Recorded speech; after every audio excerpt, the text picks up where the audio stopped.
What is it, do you think, about British politics that values those traits so much? Because clearly we're not interested, unfortunately, or at least we haven't come across the sensible kind of politician that we would like to elect. Like we've elected Boris Johnson, along with all of his flaws, and like I don't think anyone in Britain is unaware of his flaws and his track record at this point, like at least to an extent. It's a joke that he's a liar and a charlatan, and we continue to elect him. Like, what is it?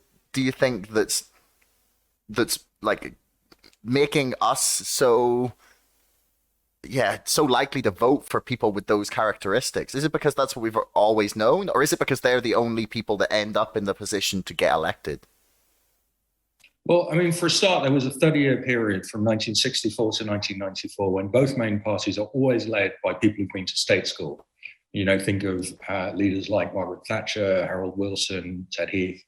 So at the time, it was thought in kind of modernising 60s Britain, the British public doesn't want toffs anymore.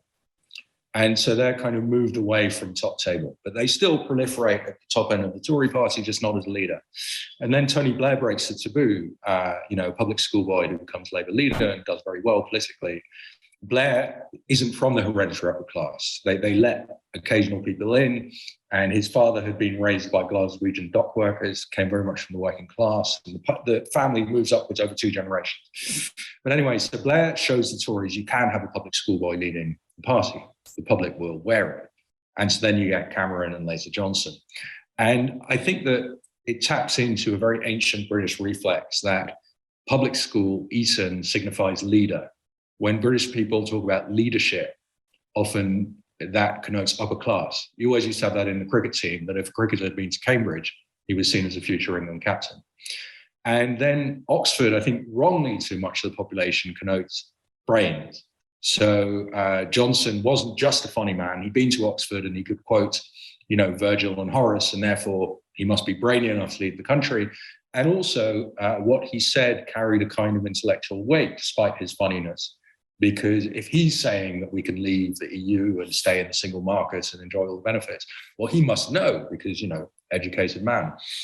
So those things I kind of think deep in the British psyche when they see someone like Cameron, when they hear someone like Cameron, many people feel, they feel resentment, but they also feel, oh, well, he's born to rule. So I think that's one of the things that's going on. And then speaking well British politics has always been seen as a kind of terrain of gentlemen, cultivated people, not technocrats. Technocrats are boring. They are not sort of easy to embrace. And so if you have the gentlemanly qualities, you can become prime minister. It's it's a strange situation. It's almost like we're more Americanized than the Europeans. Like we've got that, like we need a little bit of personality or something, or this, like it's almost as if we feel like someone has to have the air to rule about them. Do you know what I mean? It's almost like we tend to gravitate also, towards that kind of figure. Yeah, and I think, you contrast it with the Europeans. I think a big experience that Britain didn't have was being occupied and invaded.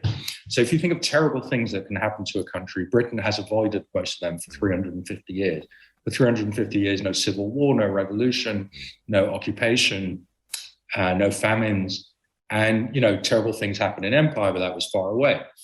And so I think you get a kind of loss of seriousness over time.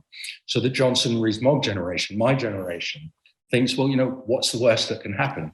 Britain also has no natural predators.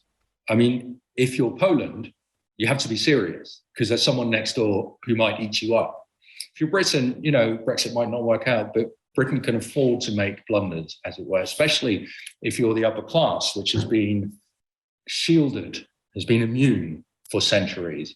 And you see that in the buildings they inhabit. The medieval public school, you grow up in a medieval vicarage, you go to medieval public school, medieval Oxford, and then the medieval House of Commons. And if your life has been spent in these beautiful, untouched buildings, you think, well, what could possibly go wrong?